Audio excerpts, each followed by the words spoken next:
We're blessed. We're getting a package deal. We're truly blessed. But we're truly blessed again to also be here and to hear from someone that is absolutely transformational.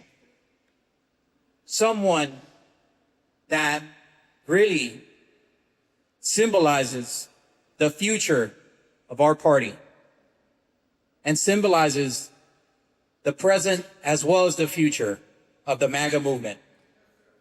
Congressman Byron Donalds.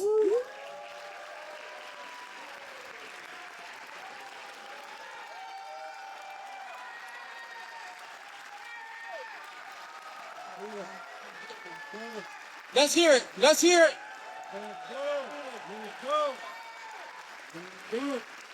Ladies and gentlemen, the next governor of the state of Florida, Byron Donalds.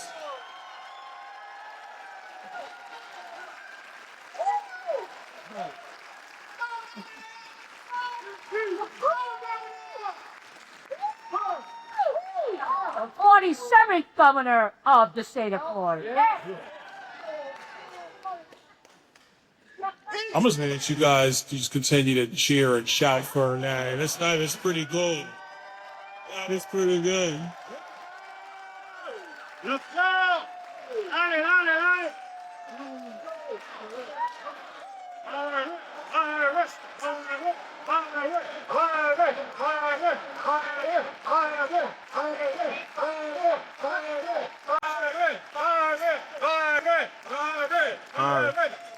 Listen, you gotta take care of some business. We'll come back to that in a little while. You just kidding. First of all, I want to thank everybody that are coming out this evening. Miami, thank you so much for being here. Appreciate you. Love you guys.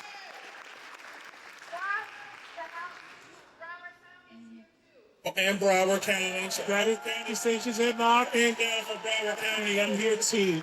No, I'm talking to Florida. Let's go! Listen, here's what we're going to do. Let's talk a little bit of policy. Let's talk the future. And then I'm going to share personally just some stuff on my heart. We got the best state in the country. The best. And as your next governor, we are going to stay the best state in the country. Things have been great in Florida. We've been blessed with great leadership in Florida. Yes, sir. Governor DeSantis has done a tremendous job leading Florida.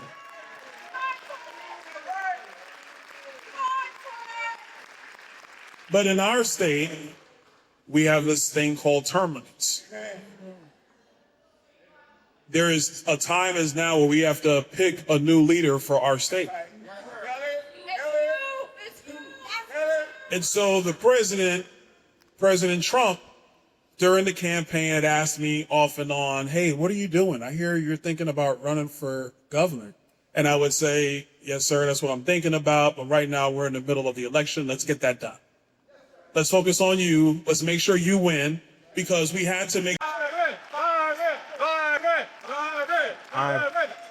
Listen, you got to take care of some business. We'll come back to that in a little while. You just kidding. First of all, I want to thank everybody that are coming out this evening. Miami, thank you so much for being here. Appreciate you. Love you guys.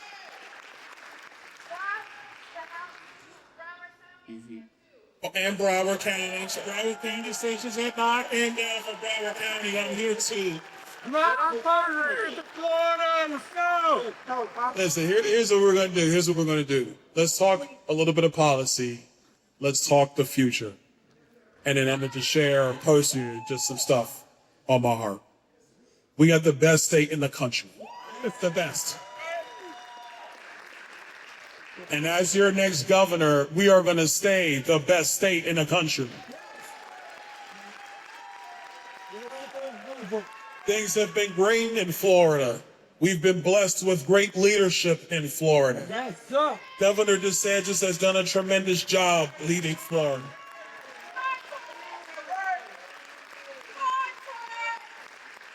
But in our state, we have this thing called turbulence. there is a time is now where we have to pick a new leader for our state. And so the President Trump, during the campaign had asked me off and on, hey, what are you doing? I hear you're thinking about running for governor. And I would say, yes, sir, that's what I'm thinking about. But right now we're in the middle of the election. Let's get that done. Let's focus on you. Let's make sure you win, because we had to make sure that we saved America from the radical Democrats. We got to do it. I essentially went to President Trump and I just said, put me in the game, coach. Put me in. And my wife will attest to you, I was in every city and every state across this country campaigning for President Trump because we had to win. Failure was not an option. So we had to win. So about a week after the election, great night, ended a lot sooner for Kamala than she thought it was going to. Ended soon for Kamala. Sorry, Kamala. Sorry, not sorry. So it ended for Kamala early that night. A couple days later, I was with the president, and he goes, are you really running for governor? I said, Mr. President, I'm going to run for governor. Yes, sir. And he goes, that's pretty interesting. So there's a lot of people that want to run for governor. And I said, Mr. President, I don't really care. I'm running for governor. So we went through the process. I was in Naples doing an event for a colleague of mine. My phone is blowing up. My wife is trying to call me. I'm ignoring her calls. Sorry, honey, I love you. I was in the middle of an event. You know, when you're in an event, you're at the microphone, like I can't answer the phone. And then my phone starts ringing. And I look at my phone, I'm like, there's only rings for two people, and one of them is President Trump. And I look at the phone, and I answer the phone, and it's the president. He goes, Byron, I did a great thing. And I'm like, what did you do, Mr. President? He goes, I put out this great statement. It's the best statement. The best. And in that statement, I said that you need to run. You need to run for governor. So I am honored to have the endorsement of President Trump to be the next governor of Florida.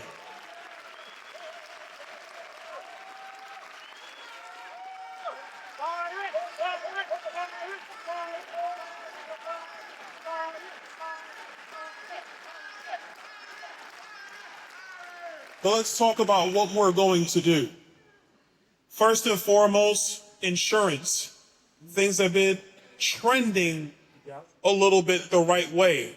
And I have to commend the governor and the legislature did a bunch of work over the last couple of years. I see my colleague Ana Maria Rodriguez is here. It's always great to see you. Always great to see you. The man, the myth, the legend, Senator Brian Avila, always great to see you. They did great work in Tallahassee. And so we're starting to see some changes in a positive way for people in Florida. But we're not going to rest on those laurels. We are going to make sure that insurance is fixed, not just for Miami, but for all of Florida. We're going to get that done. When it comes to transportation, listen, it's tough getting east-west in Miami-Dade. It's tough. You know, a buddy of mine, you know, he lives in the Gables. He lives here in the Gables, and he's like, you know, it's great if I just stay in the Gables. But if I try to go somewhere outside the Gables, that's when it gets tough. So we are going to continue to invest in transportation here in South Florida, but across the state of Florida. We're going to make sure that it's easy to move from locality to locality. And guess what? People want to come here because we're the best. So we have to make sure that the roads are clear so when they get here, people can go ahead and get to the store in under like 45 minutes. We got to make sure that happens. Listen, it's a problem we have, but it's a problem because of how great our state is. So we have to be mindful about how we do it. It's working with local government, working with the state legislature, working with FDOT, working with the governor's office, all pushing in one accord, in one direction to alleviate these roadways for the people of Florida. So we're going to get that done. That's going to be the mission. Praise the Lord. My view for the state of Florida going forward is that we're going to be the financial capital of the world.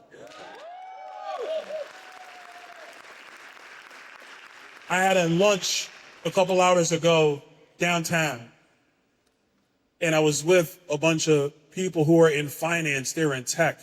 And they were saying to me like, man, thank you for having this vision because we feel this is where it's going. But now in Florida, we're going to be intentional about making it happen.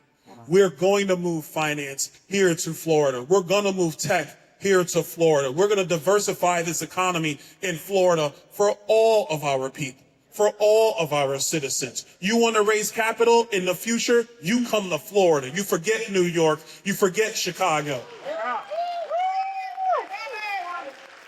You want to start an enterprise? You want to start a tech firm? You don't do that in Palo Alto, California. Their government is a mess. Yeah. They're terrible at this. You come to Florida. Yeah.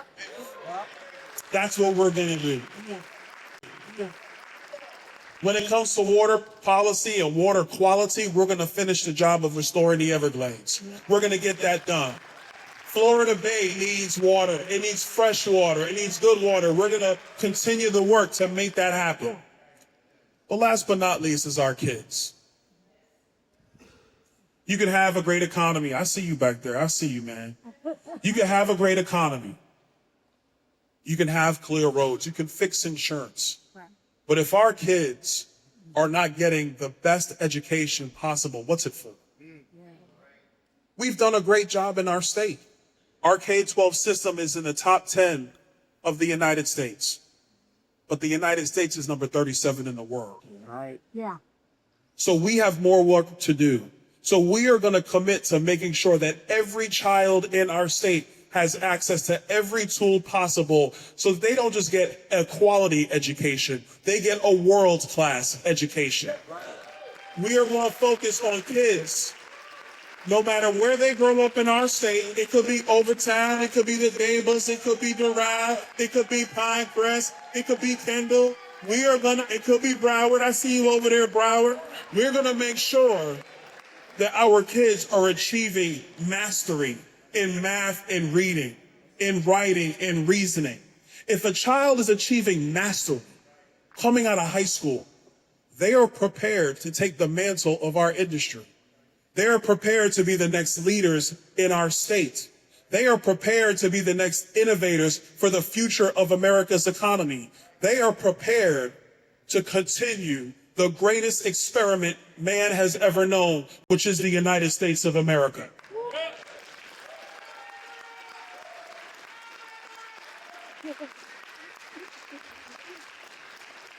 I give full credit to Governor DeSantis, because under his leadership, Florida has led the way. I agree. But here's my commitment to you. As your next governor, Florida will continue to lead the way.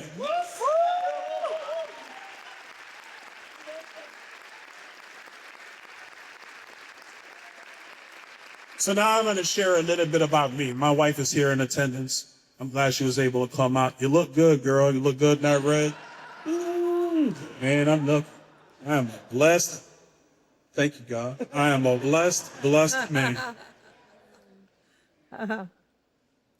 In campaigns, people say a lot of things.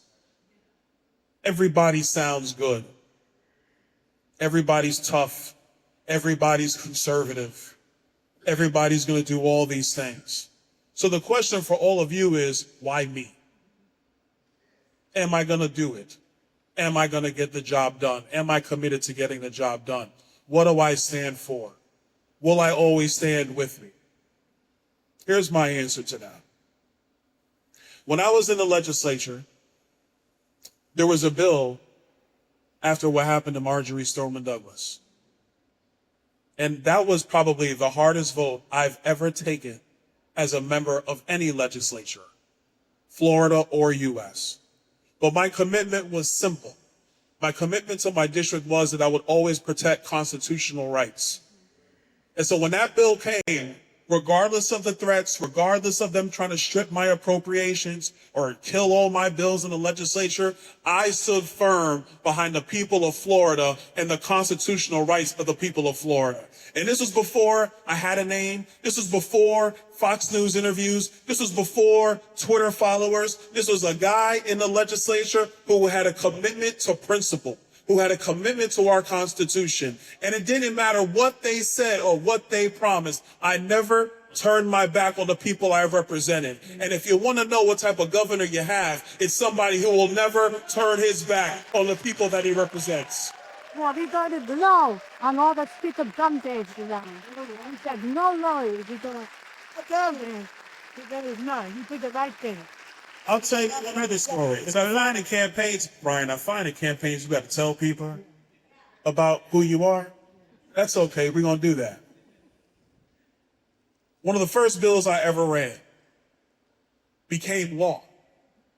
As a freshman legislator, typically things that become law as a freshman has been given to you by the agencies, or given to you by the governor's office, or given to you by the speaker's office, or given to you by the Senate leader's office. That's typically how it works. I had a bill when I was a freshman that allowed parents and community members to examine the instructional material in front of their children. The unions fought me. The Democrats lambasted me on the floor. Brian was there. He remembered. This was a time when it was taboo to examine material in front of kids. I worked with interest groups in our state who were conservative, who wanted to actually know what was going on in our classrooms. In short, back in 2017, we wanted to find the woke and find the indoctrination before it became a thing. And in 2017, as a freshman in the state house, I passed a bill. It became law. Governor Rick Scott, who was governor at the time, signed that bill into law. And that bill was the starting block for finding the woke indoctrination in our schools that the current governor has done a tremendous job in making sure that we root out of our schools. So if you want to know who's running to be the next governor, it's a guy who always stands with parents. It's a guy who always will protect our kids because they get one shot at a best education possible. And as your next governor, they will never be let down.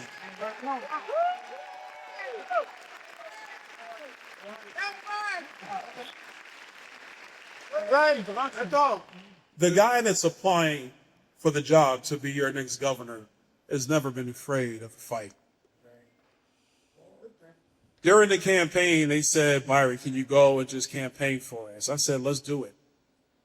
One of the places that I went was to this little-known morning show. Little-known morning show. Not, you know, it's wholly the largest syndicated morning show in the country, The Breakfast Club. And I could have shied away. I could have said, oh, I'm a Republican. That's not my place. That's not where I go. But we were on a mission to save this nation. So it meant you take the ideas, the principles of conservatism, the America First movement, you take it everywhere. Yeah. And so when the time came, I had a choice. They said, the Breakfast Club would like to have you on, sir, if you want to go. It didn't even take me 10 seconds. I said, let's do it. We're going on. All right. And for an hour and 20 minutes, they threw everything they could, but they never shook me. As a matter of fact, if you go back and watch the episode today, it's close to 1 million views now. It was a top 10 interview last year for them. And if you look at the comments are kind of like this. You know, I didn't really know how I felt about that brother, but man, he was good. You see, I don't take this campaign lightly. I don't. I'm here to campaign not just to be your governor, but I'm here to make sure that Florida thrives for the future.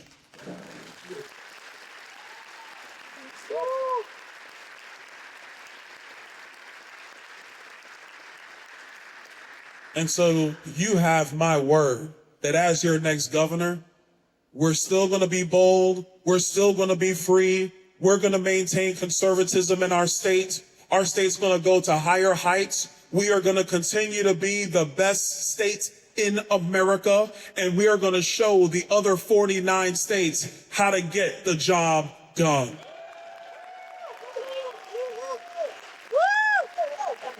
So there were questions in the crowd, and I want to make sure that we stay on time and on target. Amen. So Jesse, because we've been blessed to them to open up this house of worship to us, so we want to respect the house that we're in. But there were some questions that came in the front door, so we're going to ask her. Oh, they're up here with me. You need this. All right, here you go. All right. First question coming to you from Pastor Mike Davis. Pastor Mike Davis? Mike. How you doing? Okay. Pastor Mike Davis from Hallandale Beach. Will you be dealing with the high cost of insurance? Pastor, great question. I will. I will be dealing with the high cost of insurance. Look, I mentioned earlier, there has been some positive developments in the cost of insurance. Carriers are starting to report that rates are coming down. What we need to do going forward is spending more time with reinsurance companies, making sure they understand the risk profile that is Florida. But at the end of the day, I think people really want, because this is what I want in my own life, if something goes wrong, I want my carrier to be there with me. Yeah. If something goes wrong, be there with me. Make sure I get through. And that's where we got to definitely make sure we get to. There's some stuff around cost, but we have to be direct. The cost of rebuilding houses is far more expensive now than it was when some of us bought the house.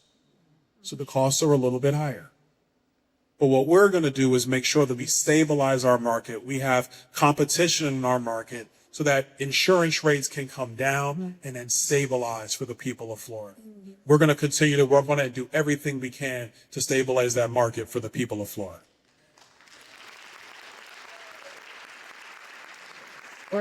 Next, from Andres from Miami. In the GOP, we've done better with Hispanics in 2024. What can we do to continue spreading the conservative message among all minority communities, including African Americans? Where's Andres at? Hey, Andres, how you doing? Buddy, stand up and show what you do in your community. Stand up. Go. Hey, what's going on? Look at Oh. Well, let me get a picture of that from back here. I got him right now. There we go. So look, Andres, in short, here's what I think. Number one, when it comes to politics, you have to go in communities and make these points. I am not afraid to talk to any group, anytime, anywhere. I don't care if you cheer me. I don't care if you boo me. But what you're going to get are the facts.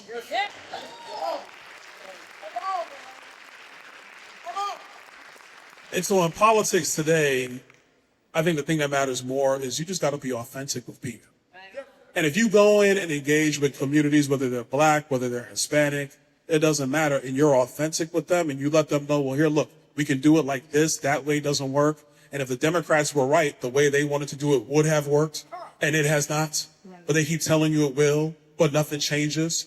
So, you can keep doing the same thing or you can ride with us. And I think that you go into these communities, you're respectful, always respectful, but you have dialogue. Last thing is, and this is not even about candidates, not even about me. It's about community members. You got to engage people, man. I would say trying to get a new voter is like trying to ask a girl out with that. I mean, the first time, she kind of looked at me like, I don't know about this guy. I don't know about him. But in honesty, she thought I was cute, so it worked out. It worked out. It worked out. But it's about the relationship you build with people. If you go into the black community or the Hispanic community and you listen to where they are, and you just spend time and break bread, eventually they're going to be like, you know what? At least he came and talked to me. Right? because the Democrats don't even do that. They just take them for granted. So that's what we got to do in our part. And I think as long as we do that, we're going to be just fine. All right, Justin, it's out. Let me just. Hey, no offense. No problem. Okay, next we have Alfonso from the Fort Lauderdale YRs. Where are we? Alfonso. Hey, All right. This, I don't know. We might have to follow up on this one, but I'll still ask. What? As we were one of the first to endorse you, can you come speak at our YR event in Fort Lauderdale? We'd love to host a rally for you in your campaigns. Alfonso, listen, the answer is yes. I'm gonna make sure I'm gonna be in Broward. We're gonna do this. You know, they tell me that Broward County is like one of the last holdouts for the Democrats. Yeah. Right. Hold on. Not anymore.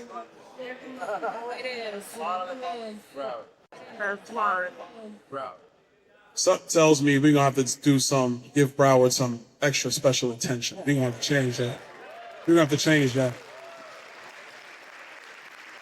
Thank you, Jesse. Demarius. Hey, Demarius. Oh, hey, how you doing? Congressman, why should I vote for you? Great question. So first I will tell you that when you elect somebody, what you really are electing is a decision-making process. Like I said a little bit earlier in my remarks, everybody campaigns, everybody's got cool ads, everybody can put mail in your mailbox. In this campaign, the one thing nobody else can do is nobody else can say that they're supported by Donald Trump. I am. It's put that on the bill. And I'm honored to have President Trump's support, but it's more than that. Yeah. My career was in finance and banking, not politics. Right. When I was growing up, originally from New York City, I built everything in my life here in Florida. When my wife and I got married, we were both working 2 jobs. We had a young son on the way.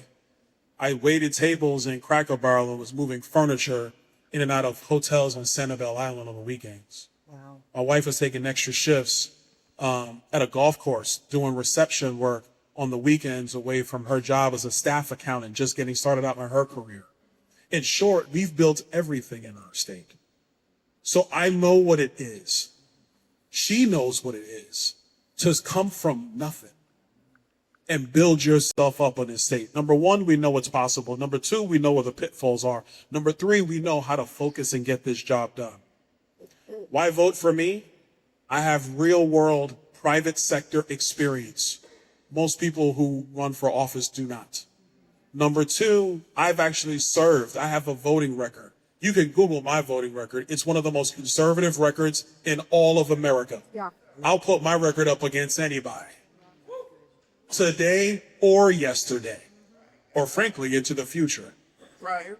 So what you get with me is a conservative who is committed, who is unafraid to do what is necessary for the future of the state. Somebody who will always protect your rights. Somebody who is never afraid of a fight, but also somebody who knows what's happening in the real world because I came up in the real world, not a politician. I don't come from a political family. Nobody ever said, hey, let's move you into position so now you could do this. Everything we've earned, we've had to earn it the old-fashioned way.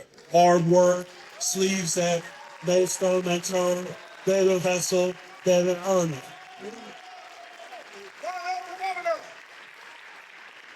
And I'm going to earn your vote, too.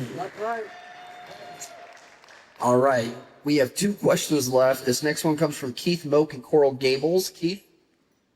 All right. Keith said, Keith, how you doing? how would you fully implement school choice and what obstacles do you foresee? Wait, say that again. Say that again. How would you fully implement school of choice and what are obstacles that you see?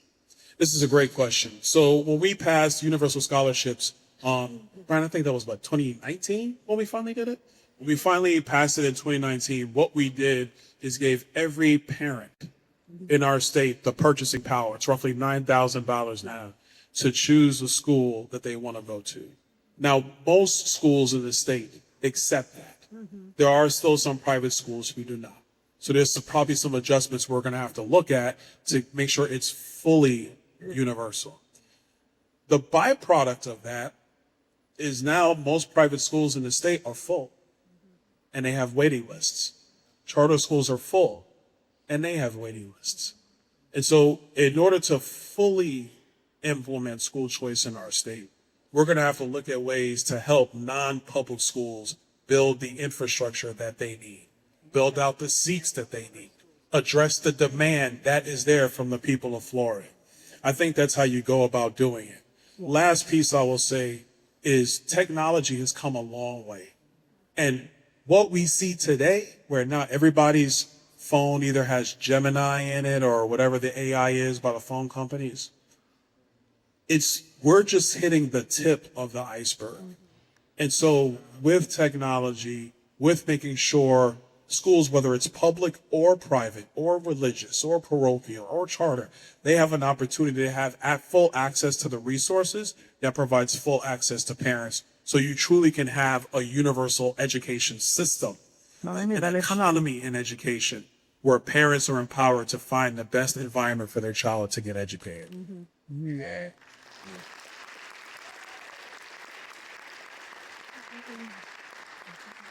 All right, our last question for tonight comes from Carol Storms. The topic is unity. Carol, there she is. Carol, I could have missed you. I saw you waving.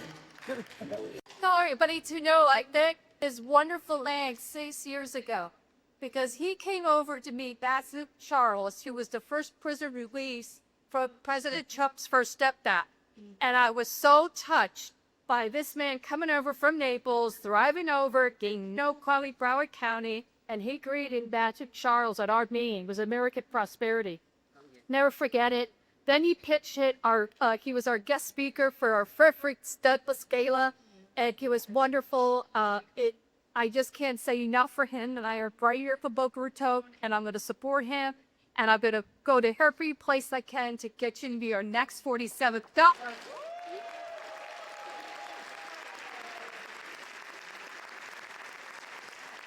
Thank you, Carol. All right, so Carol's question is, when you are elected the 47th governor of Florida, what will be your first priority to accomplish? Oh, that's so right. Ooh, you put me on the spot. Yeah. I don't want to tell the legislature everything because they're going to have a laundry list of things to do. Yeah. Oh, yeah. I would say, in short, one of the first things we're going to look at tackling is with respect to civil litigation. What we want to do is open up a business litigation court for Florida. And let me explain why. You're a business owner. You're going through the civil justice system. It's tough. And it's tough because our judges are doing the best they can. The dockets are full. Yeah. It's overloaded. And so what we want to do in Florida is make sure that we have a business litigation court that goes in parallel to civil litigation. Texas has done it. North Carolina has done it. We're the third largest state in the union. We need to get in the game so our business owners are getting quick responses to litigation when it comes. The quicker response they get, the quicker we can get these cases in and out of the system. It helps everybody do better. It helps people who have a real claim get it resolved and not just be bogged down in motion after motion after motion. It helps business owners be able to get a real answer relatively quickly so we can move on to the next thing. That's going to be one. Two, we're going to make sure that there's appropriations to do the next wave of projects for Lake Okeechobee and the entire water system here in South Florida. We have roughly anywhere from 18 to 19 million people living south of I-4 and growing. So we have to fix this water system. That's going to be a day one thing. And some cool things in education we're going to do that I'm going to lay out over the next couple of months. Last thing I'll say in this setting, and it's a bunch, see, they're over here taking notes. They're like, oh, shoot, he's not playing. We got a laundry list. We're going to create an AI and quantum computing regulatory sandbox in Florida. Yeah. We're going to lead the country in development of tech and how it gets used to make all aspects of government efficient for the people of Florida. That's what we're doing. Well, listen, guys, I just want to tell you, here's what I'm going to do. I'm going to take one question. You had your hand up. I gotta take one. I grow asking for you, and he don't. She has a question. I'll take two. I do ladies. Guys, I'm sorry, man. I'm gonna do the ladies. Ma'am, I'm gonna come to you second. Ma'am, I'm gonna do you first. She's already standing. Yes, ma'am. Go ahead.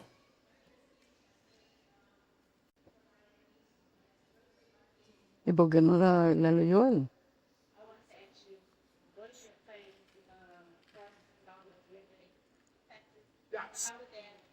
Well, and GB. That's question. Osprey's.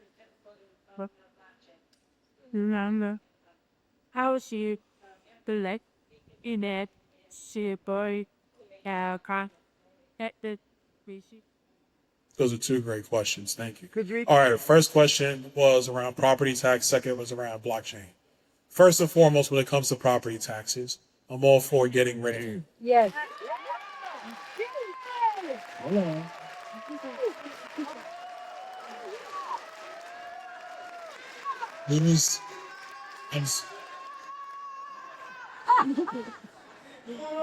Right.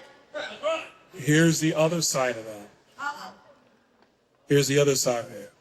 The devil is in the details. That's right. All right? Property taxes is how local governments fund themselves. So if you get rid of property taxes overall, where are you going to get the revenue streams from? You're going to raise the sales tax. So what? Is that 8, 10, 12? We don't know. So this has to be thoughtfully studied out. I think if you're going to do anything, you do it on homesteaded property. So homesteaded property is where you focus. Commercial property, you probably can't touch it. And then non-homesteaded property, you leave that alone as well. So you focus on the people who are growing their families, who live here in Florida. And that's where we'll leave next. That's where we'll leave next.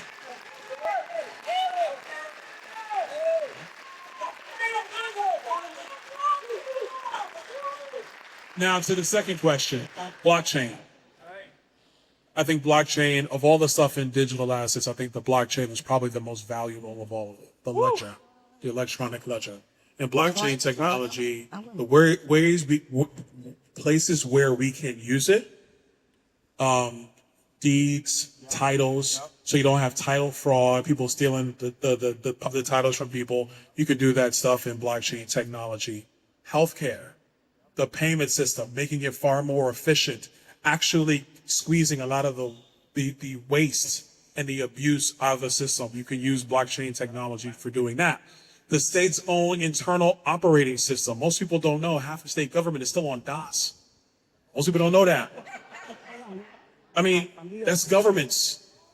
And the reason is because you have a lot of government employees who don't want their cheese to be moved. Right. So they fight it.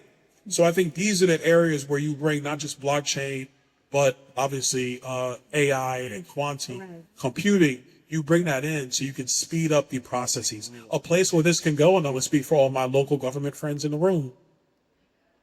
Permitting. Wow.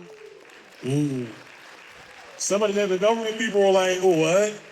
The engineers love it. The local people are like, wait a minute, what are you talking about? We have to make our government far more efficient, and we're going to address the needs of the future, because the future is coming for us all, whether you're ready for it or not. If we don't meet that challenge, we're going to be sunk by it, and we're going to meet that challenge.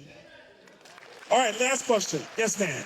Yo se la escribí a él en inglés, pero bueno, mi idioma es español, y si él me ayuda, bueno, pues, ¿cuáles son los planes específicos para implementar medidas efectivas de transparencia y rendición de cuentas en la administración pública, inspirándose en el modelo de DOGE a nivel federal, y cómo asegurar que estos principios se apliquen a nivel estatal, condal y municipal?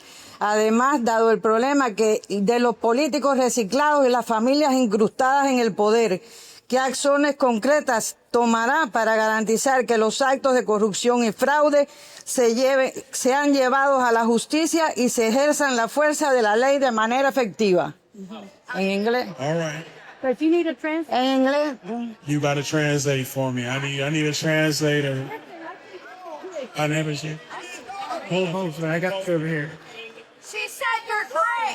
trying to combat corruption and fraud at not only the federal level, but the state level, local. There's just an overabundance of corruption and fraud.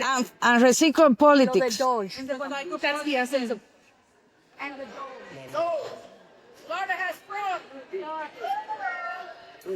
How do you combat it? So the first way, in all honesty, the way you have to combat, especially corruption in government, is Doge has to happen in Parliament. Yeah. Federal, state, local, we have a responsibility to be efficient and transparent with our people. If you're transparent and you're efficient, and it kind of takes a lot of the stuff out of it. And so that's what we got to do.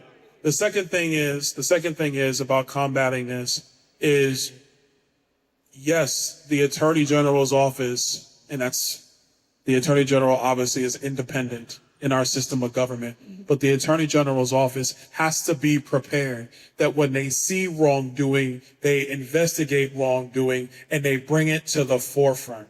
Because the thing that slows us down is when you know there's corruption going on and everybody turns a blind eye to it. The last thing, and some of my colleagues might get upset with me, that corruption does not know party bounds. that's right. Ooh, the holy hush just came in the church. The holy hush just came in the church. We have to be honest and direct with the people of Florida. If you really want to get corruption out of our systems of government, there can be no sacred cows. Seats in government are not promised to any of us. They are not ours. They belong to the people of Florida. And so people might say, man, Byron, that's a tough stance. So? That's my answer. So? Tough stances are what we need. Tough stances is how you lead. Tough stances is the thing that allows our state to continue to be that beacon of light, that beacon of hope that everybody has chosen to come to. Love Florida. We're going to keep it great, and fighting corruption was the way that we keep it great. God bless everybody. Thank you so much. God bless you. I know Rick Barrero is here. Where is he at? Where is he at? Rick, how you doing, brother? God bless you guys. God bless America. God bless the great state of Florida. See you.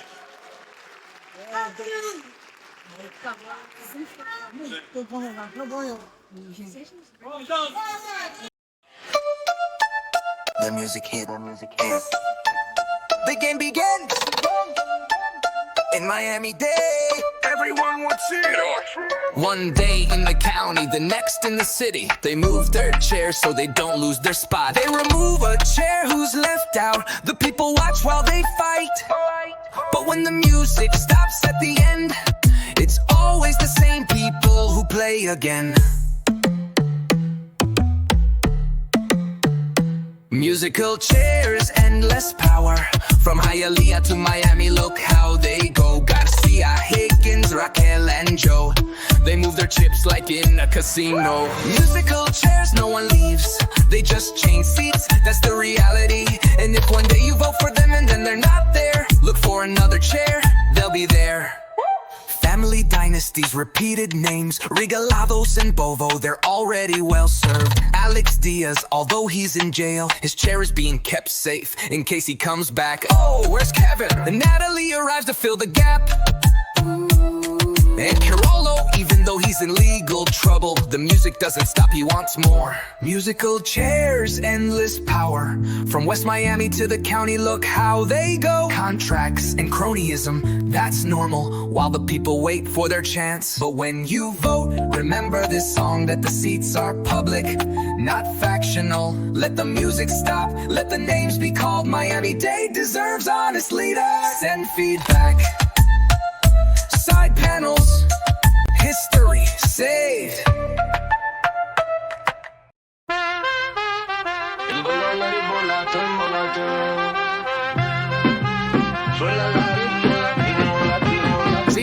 musicales, el juego del poder.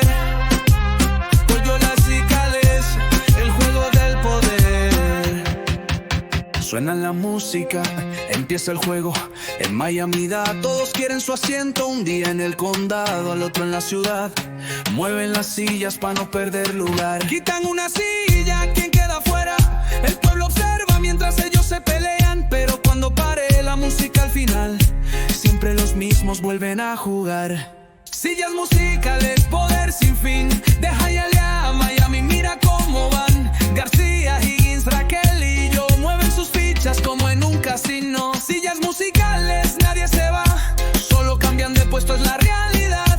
Y si un día los botas y luego no están, buscan otra silla que ahí estarán. Dinastías familiares, nombres repetidos, regálalos y bobo, ya están bien servidos. Alex Díaz, aunque en la cárcel está, su silla la guardan por si vuelve ya. Oh, ¿dónde está Kevin? Embajador. Natalie llega pa' cubrir el lugar. Y Carol, yo aunque tenga un lío legal, la música no para, él quiere seguir más. Sillas musicales, poder sin fin. De West Miami al condado, mira cómo van. Contratos y amiguismos, eso es normal, mientras el pueblo espera su oportunidad. Pero cuando tú votes, recuerda esta canción, que las sillas son públicas, no de una facción. Que música, que salten los nombres, que Miami-Dade merece líderes.